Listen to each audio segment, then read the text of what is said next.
Nagsasagawa ngayon ng pagdinig sa Sandigan Bayan hinggil sa flood control scandal. Para sa update, magbabalita live mula sa Sandigan Bayan si Mobile Journal, Arles de los Santos. Arles, sino-sino na yung dumating at ano yung eksaktong hasok na dinidinig?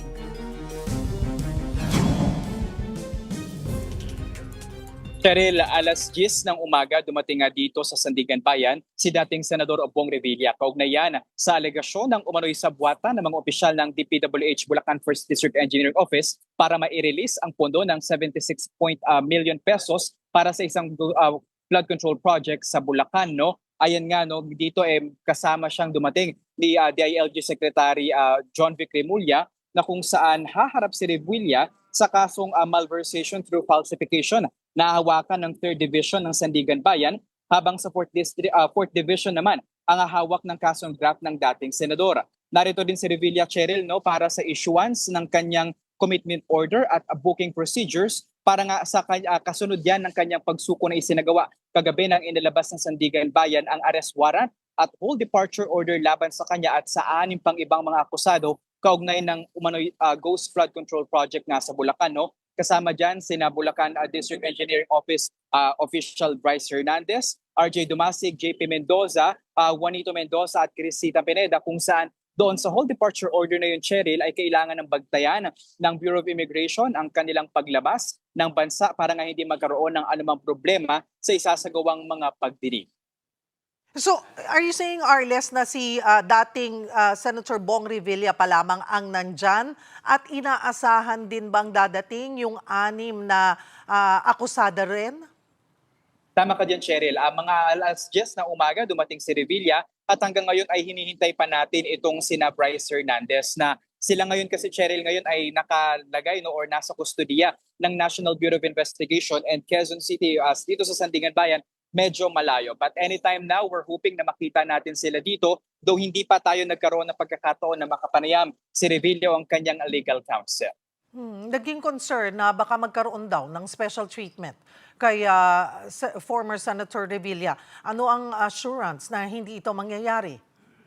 Kaninang umaga, Cheryl, ay nagsagawa ng press conference si DILG Secretary John Vic Remulla kung saan sinabi niya nga na walang magiging special treatment para sa dating senador. Ang malaking tanong ngayon, Cheryl, ay kung saan nga ba mananatili o makukulong itong si Revilla na ngayon ay may warrant of arrest na. Hindi pa makukumpirma kung sa Camp Crame nga ba siya talaga mananatili, Cheryl, dahil ayon kay Remulla, ito daw yung custodial facility sa Camp Crame ay sumasailalim sa isang rehabilitasyon. So maaari nating abangan na kung ito nga ba si Revilla ay dadalhin doon sa Camp Karingal o doon sa Quezon City Jail doon sa Payatas. No? Ito yung isa sa mga infrastructure projects ng pamahalaan, Cheryl, kung saan nga nagkaroon pa ng tour itong si Remulla at sinabi na kayang mag-hold ng Quezon City Jail ng nasa 1,000 na mga personalidad. And sabi pa ni Remulla noon, Cheryl, kung maalala natin, na yung mga personalidad na nasa salary grade 27 pataas, yung mga mahuhold doon. Ang tanong kasi ngayon, si Revilla ay hindi kabahagi ng pamahalaan ngayon. So siya ba ay mananatili sa isang normal na tiitan o mananatili sa pangangalaga ng ating otoridad, PNP man o sa armed forces natin? Cheryl. So, who would decide on that? Kung saan siya makukulong? That would be Sandigan Bayan, Cheryl. At isa yan sa mga posible na hantayin natin kung ano nga ba yung magiging desisyon. Kasi ayon kay Secretary John Vic Remulla, ipagpapaubayan na raw niya sa Sandigan Bayan kung saan yan. Dahil itong desisyon na to ay hindi sa DILG nakaatang, kundi sa Sandigan Bayan na humahawak nga sa kaso ni Revilla ngayon. And that will be decided today ng Sandigan Bayan. Tama ka dyan, Cheryl. At ayan natin tututukan hanggang sa pagtapos at paglabas ni Revilla na nasa loob pa rin ng Sandigan Bayan hanggang ngayon. Noong padating dyan, papasok si dating Senador Revilla. Nagkaroon ba ng pagkakataon na makuhanan siya ng iba pang pahayag or natanong ba ng media? Sinubukan natin, Cheryl, na hingan siya ng komento. Wala siyang naibigay na komento pero matapang na humarap sa kamera si Revilla at nagtaas ng kanyang kamay. At itong araw ay siguro nga dahil kagabi nakita na natin yung kanyang mga video na tila daw walang due process yung nangyaring pag-implicate sa kanya sa flood control scandal.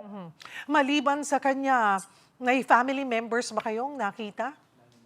Wala pa, Cheryl. Wala pa tayong nakikitang family members na kasama niya. Nang kanyang pagdating dito, siya ay escorted, of course, ng PNP-CIDG at ng DILG, but yung kanyang mga kaanak, wala pa tayong nakikita kahit sino dito. Nakita rin dyan sa Sandigan Bayan, si DPWH Secretary Vince Dizon. Ano ang kanyang pakay? Ayan naman, Cheryl, ay para doon sa bail hearing ng mga alegasyon din ng anomalya sa flood control projects doon naman sa Oriental Mindoro na nagkakahalaga ng 298.5 million pesos.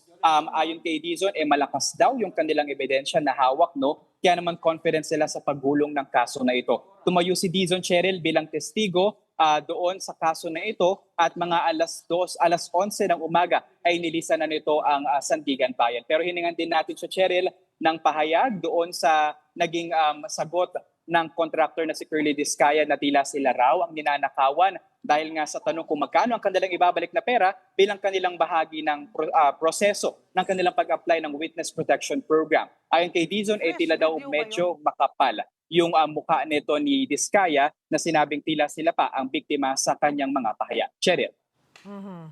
Alright, doon sa video lang na napakita natin, baka na-miss lang and baka pwede nating bantayan. I understand ay nandyan ang kanyang may bahay at anak, si Lani and si Jolo, dyan sa Sandigan Bayan. We will check, Cheryl, kasi kanina si Revilla ay doon bumaba mismo sa kaparehas sa sasakyan kung nasaan si Remulla. Pero sisilipin natin, titignan natin kung nandito nga ba si Lani Mercado at ang kanyang anak. At ito nga ay, we just got this information since we're talking, Arles, at nandiyan ka sa labas, ng Sandigan Bayan, ay dadalhin na raw sa New Quezon City Jail sa Payatas para doon i-detain. Kaugnay nga dito sa kasong malversation of public funds through falsification of public documents. And this case na nakakaso sa kanya, I understand, Arles, walang piyansa to, no? Tama, Cheryl, no bail yan at isa pa lamang yan sa dalawang kaso nga na isinampas sa kanya na nilabasan na rin ng warrant of arrest kagabi at full departure order. Sumuko sa CIDG si dating Senador Bong Revilla matapos siyang ipaaresto ng Sandigan Bayan kaugnay sa kasong malversation para sa Ghost Flood Control Project sa Pandi, Bulacan. At saksi live si EJ Gomez. EJ?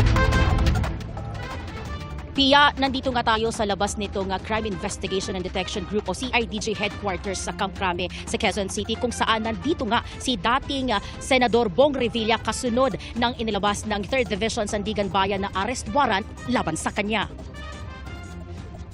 9:57 PM kanina nang namataan natin ang pagdating ni Revilla dito sa PNP-CIDG headquarters. Kasama niya ang kanyang kabiyak na si Cavite 2nd District Representative Lani Mercado at dalawang anak na sina Cavite 1st District Representative Jolo at Agimat Party List Representative Brian. Sa isang Facebook Live ngayong gabi, nanawagan si dating Senador Bong Revilla ng panalangin para sa kanya at para sa kanyang pamilya. Sinabi niya ito sa isang Facebook Live video pasado alas 9 ng gabi. Aniya, parang walang due process. Dagdag ni Revilla, haharapin niya ang kanyang kaso ng walang takot. Napakasakit po para sa akin at para sa aking pamilya. Yun lamang po, maraming salamat. Alam ko hindi ako papabayaan ng Diyos. Thank you po sa inyo lahat. Please pray for me. Nitong Biyernes lang inihain ng Ombudsman sa Sandigan Bayan ang mga kasong graft at malversation through falsification of public documents laban kina dating Senador Bong Revilla at 6 na iba pa kaugnay sa umano'y 92.8 million peso Ghost Flood Control Project sa Pandi, Bulacan. Kaninang umaga, iniraffle ang mga kaso sa korte. 4th Division ang hahawak ng kasong graft sa pamumuno ni Justice Michael Frederick Musni. Ang malversation case na walang inirekomendang piyansa na iraffle sa 3rd Division kung saan chairman si Justice Carl Miranda. At bago mag-alas 6 ng gabi, nag-utos ng maglabas ng arrest warrant ang Sandigan Bayan 3rd Division. Natukoy na may probable cause para ipaaresto si dating Senador Revilla at mga dating opisyal at kawani ng DPWH Bulacan 1st District Engineering Office na sina Bryce Hernandez, JP Mendoza, RJ Dumasig, Emelita Huat, Juanito Mendoza at Christine Pineda. Naglabas na rin ng hold departure order laban sa 7.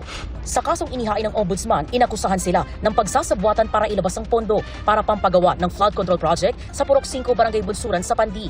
Pero nang inspeksyonin ng lugar, wala namang naitayong proyekto. Ayon sa Ombudsman, para mailabas ang kabuang project cost, nagpalsipika umano ng mga accomplishment report at nag-issue ng mga peking billing document. Sa mga testimonya ni dating DPWH USEC Roberto Bernardo, isa si Revilla sa mga idiniin sa issue ng kickback sa mga flood control project. 2024 nang magtagpo umano sila ni Revilla kung saan ibinigay umano ni Bernardo kay Revilla ang listahan ng mga proyekto mula kay dating DPWH Bulacan 1st District Engineer Henry Alcantara. 25% umano ang napag-usapang commitment para sa nooy senador. Noong Nobyembre, isinalaysay ni Bernardo sa Senado kung paano niya inihatid ang 125 million pesos sa bahay ni Revilla sa Cavite. After receipt of the 25% commitment, which were packed in 6 cardboard boxes, each containing at least 20 million, and 1 paper bag containing 5 million, I called up Senator Revilla to inform him the same is ready to be turned over to him.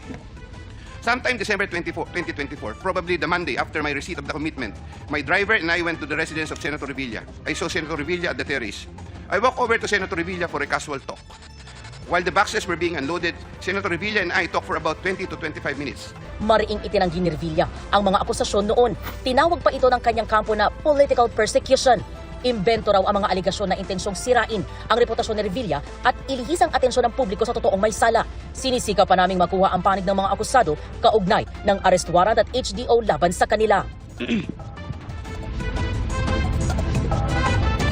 Pia, ilang minuto kasunod ng pagdating ni dating Senador Bong Revilla dito sa Camp Crame ay lumabas yung ilang mataas na opisyal ng PNP kabilang dyan, no? Si Acting PNP Chief Police Lieutenant General Jose Melencio Nartates Jr. at kinumpirma nga niya sa atin na sumurrender o sumuko daw ang dating senador. Samantala, sa mga oras na to, nakastandby tayo sa mga susunod na kaganapan at mahigpit yung seguridad dito. No? Ilang media lang yung nakapasok dito sa may harap nitong PNP CIDG headquarters at sa mga oras na to ay may barikada na at mas nadagdagan yung mga nakadeploy na pulis. Yan muna ang latest mula rito sa Quezon City.